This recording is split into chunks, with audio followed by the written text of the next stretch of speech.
I've been struggling all week to figure out who to compare to Puka Nacua, but there's one name that's been really sticking out to me. I got one idea that I'm especially psyched out of my mind about. You know, it's one of those ideas where you're just like, yes! The best wide receiver in the NFL right now isn't Jamar Chase, or Justin Jefferson, or A.J. Brown, or even Amon-Ra St. Brown. It's this 5th-round pick out of BYU who is tearing the rest of the league apart in Los Angeles Rams star Puka Nacua. Through 4 games this season, there isn't another receiver that's close to Nacua's receiving production. The 24-year-old currently leads the NFL with 42 receptions and 503 yards. The next closest wide receiver in catches is St. Brown with 27, and Jackson Smith-Njigba is a full 101 yards behind Nacua in 2nd place. That dominance was on display yet again this past Sunday against the Indianapolis Colts when Nacua hauled in 13 of 15 targets for 170 yards and a touchdown. Indianapolis seemingly had no answer for Nacua on Sunday, and they're not alone this year. I think the reason people are struggling to accept the fact that Nacua really might be the NFL's best wide receiver right now is that he brings such a truly unique skill set to the game. Nacua is one of these playmakers who can line up pretty much anywhere, whether it's out wide, in the slot, or even in line, just to be a versatile playmaker all over the field. He's a nuanced route runner, he's a physical contested catch specialist, and he's dangerous after the catch. And on top of all of this, he's an elite run blocker who can really be an extension of the run game. I think it's important that we acknowledge that in reality, there are very few easy comparisons for Nacua based off of his game because there really aren't any receivers historically that can check so many of these boxes. However, when you look at Nacua's production and the style at which he plays, I think the most logical comparison historically has to be future Hall of Fame wide receiver Larry Fitzgerald. Nacua and Fitzgerald have fairly similar physical frames, but also a lot of similarities in the way that they play. While Fitz transitioned more to a primary power slot later in his career, he had that outside-in versatility earlier in his career and brought route running and contested catch ability regardless of where he played on the field. That's why Rams fans are so hopeful that Nacua can have a similar legacy by the time his NFL career is done compared to Fitzgerald. Fitz was a 3-time All-Pro and 11-time Pro Bowler who set 2 NFL playoff records with 546 receiving yards and 7 touchdowns during Arizona's 2008 run to the Super Bowl. I'm really curious to hear what your comparison for Nacua is, because I get it, this is not the easiest comparison, so let me know in the comments.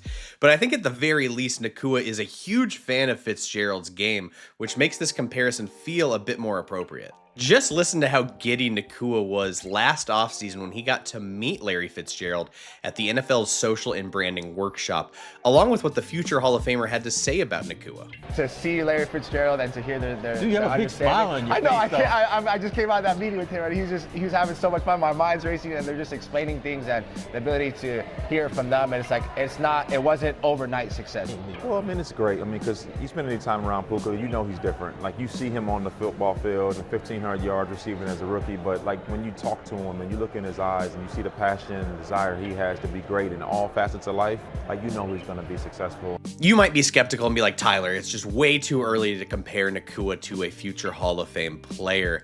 But if you're looking at the numbers and even the advanced metrics with Nacua, he really is that dominant to start his NFL career.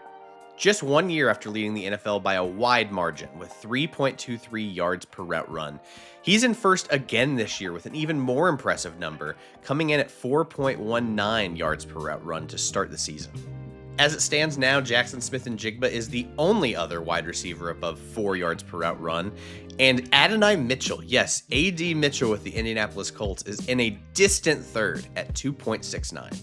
It's time to start accepting that Nacua might be the league's best wide receiver, or at the very least in that upper echelon tier with guys like Jamar Chase and Justin Jefferson.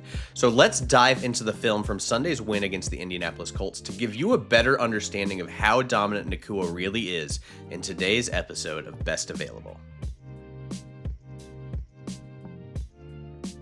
Thank you so much for watching the channel. Make sure that you are subscribed on YouTube. You can follow us on socials at Best Available YT. This is going to be a weekly recurring Wednesday segment, our Shades of series, comparing players to former NFL greats. If you have ideas for future videos, let us know.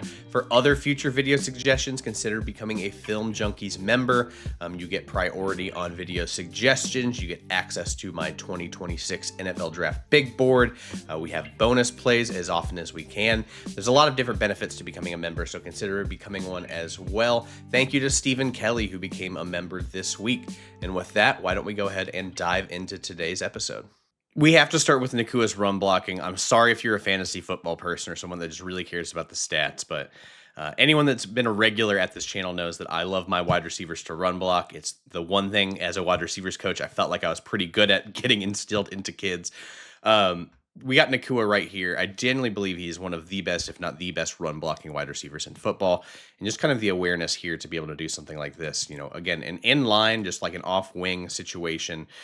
We've got an interesting block set up here. You know, what do we want to do with how the tight end is blocking, right? Because this guy's crashing down. Nacua, does he want to sift up and try and seal off this Zaire Franklin?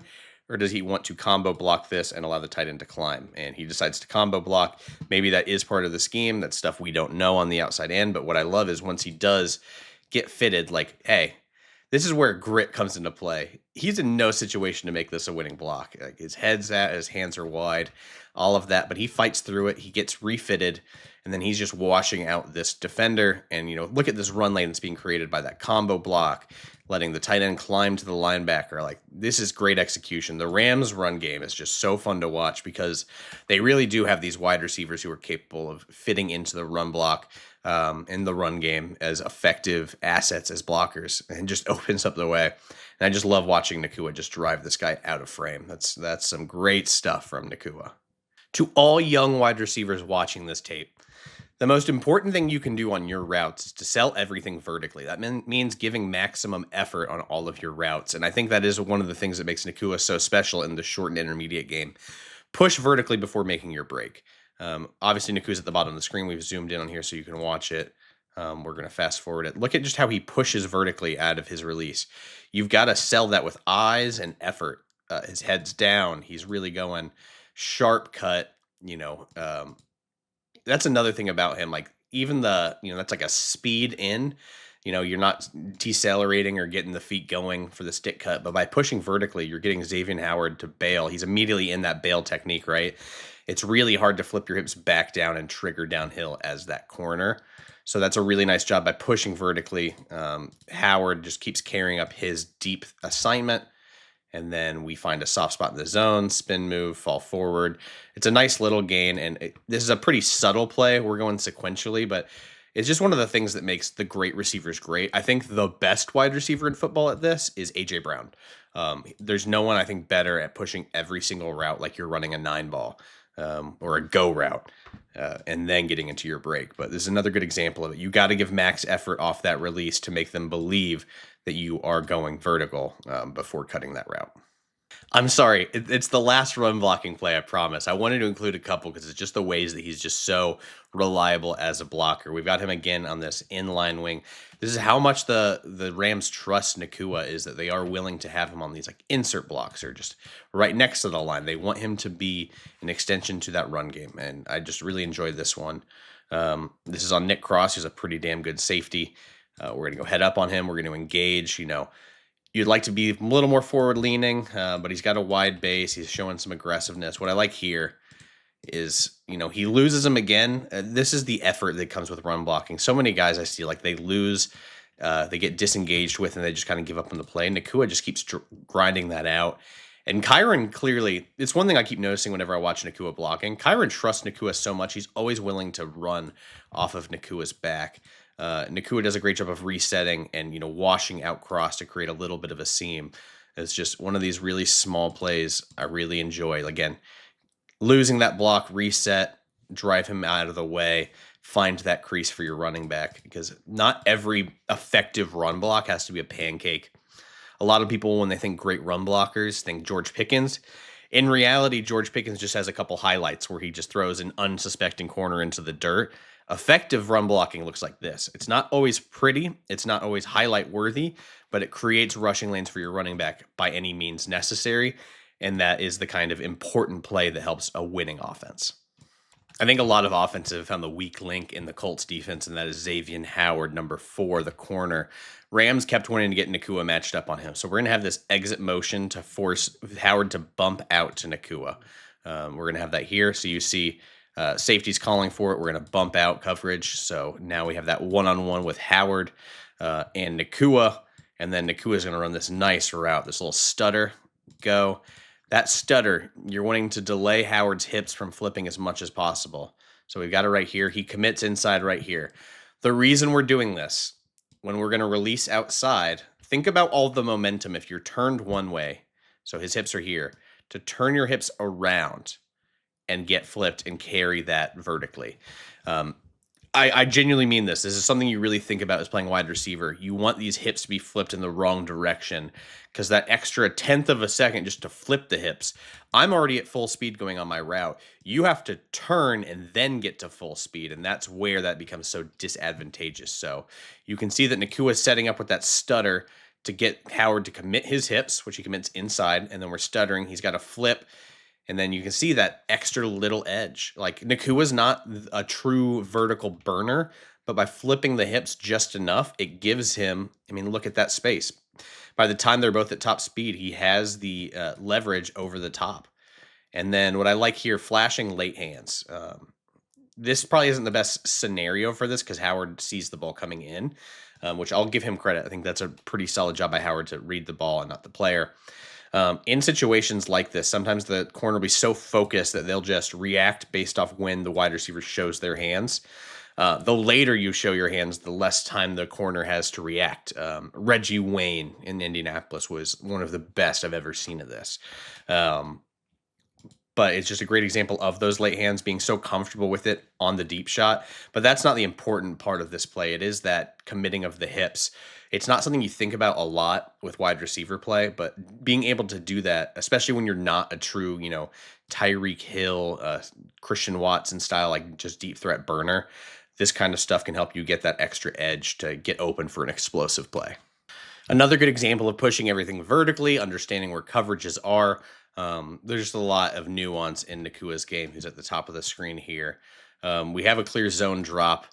You can see based off the alignment and how Xavier Howard is dropping. Again, we're getting Nacua on Xavier Howard. We've got Nacua releasing inside, but he's not done there. He is selling vertically again, right? We have a safety back here. No, you can't see him, but his eyes are down. He's going full speed to make sure that that safety does not commit to whatever route Nacua is wanting to run. And then right there, it doesn't look like a lot, but watch after he sells vertically, watch how quickly he gears down. It's not even really decelerating. His feet are just so fast he's able to get into his cut towards the sideline at the top of the screen. Just that little subtleness after pushing vertically, the safety does not have time to react to this route.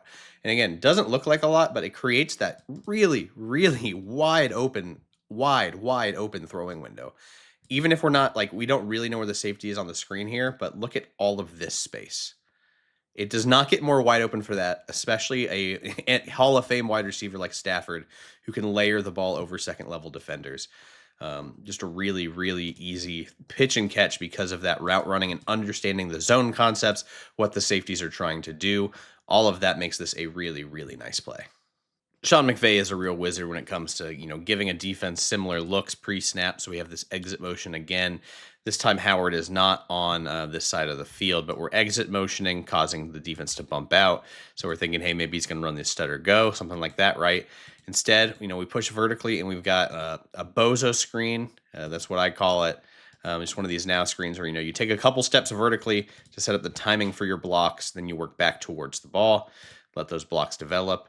And then he has the vision to feel the crease, find where he has open space.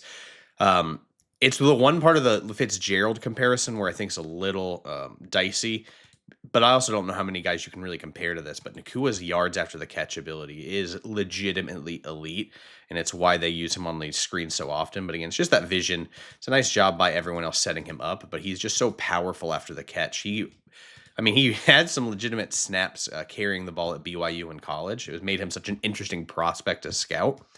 I'm just glad the Rams really utilize him in this phase of the game because, again, a really rare receiver when it comes to yards after the catch ability. But I also like the concept of, giving the defense that same look to set up a screen instead. Because of his size, Nacua is also a middle of the field threat. He has the, body type to withstand punishment there. So we've just got a pre-snap motion coming across the formation. Then we are cutting up the field. And then I like this, that it's kind of a dagger, but it's instead of a dagger with a go and then an in, it's this crosser, more of a deep crosser and then in. Devontae is going to hold this safety. And then we're going to create this throwing window right here. It's a small window, but Stafford is, again, a Hall of Fame quarterback, in my opinion, to make throws like this. Really, really tight window. And honestly, the safety isn't even fooled by the cross, which is really impressive. I believe that's Cam Bynum right there. Bynum does a great job of reading it, but still, Nacua, to be able to adjust your body to that, hold that in, the way he catches this does not look comfortable. He sees the safety coming. Snagging that from that position is really hard. That is an impressive catch. The body control, the willingness to, lay out to get the ball over the middle of the field, a really dangerous area for wide receivers. But a really interesting concept on this. Way to haul that in by Puka in a really tight window. And obviously, that is an incredible throw from Stafford. The Rams did that same 3-by-1 look. We're going to have that exit motion from Puka. We're going to run that same screen again. Instead of here, what I like, again, you push everything vertically, especially on the screen play. You want to have these guys flat-footed by the time the screen comes. I like that here. And then I like that Nacua doesn't keep charging the ball. You got to understand spacing on these screens and timing. You don't want to charge this ball because all of your momentum is going towards, I believe that's Ebucom. You die there. Like, you're going to get crushed if you keep charging towards this ball. So pushing it and then figuring out where to sit with the ball coming gives you that space you need to utilize these blockers and not let Ebucom catch up. That's a really effective play. I'm a big fan of that one. Something really effective. And it's just another way to keep gaining yards, gaining first downs. Like, these are really big chunks. And the fact they ran this again, like, they still liked the look out of it. And the Colts weren't able to adjust. Just those exit motions they kept using with Puka. And I don't know if you've noticed, all of his routes are coming from all over the field. Outside, deep, middle of the field, at the line of scrimmage. He's an inline blocker. Like, just think about everywhere he's being utilized on the field. And think about how many other receivers are usually like confined to one part of the field. Like a George Pickens always going vertical on the outside. Nacua is this true chess piece on this offense. I get so annoyed when I see a wide receiver just get completely baffled by contact and, complain for PI calls instead of fighting through a route. Nacua is one of these guys that loves the contact because he can fight back and create that separation. And all this is just a slant route. It's going to be a pretty wide open for his touchdown, but he's embracing that contact with Howard. He's like, oh, good. Howard is putting his hands on me. He pushes off a little, but he's so strong he can do it without it looking obvious, right? Like, he's just such a powerful wide receiver. And all he needs is that little cushion and to get Howard on his back heels. And then he cuts inside. Howard doesn't have any time to react. And then, Nacua is powerful enough to finish this for the touchdown, falling forward. Love the concept. I love how, just physical Nacua is. And man, the Rams clearly knew that weak point. I know we said it earlier, but Xavier Howard, man, he's been getting abused by NFL teams. And the Rams were like, let's put the best wide receiver on football on him as much as possible to have these advantageous plays.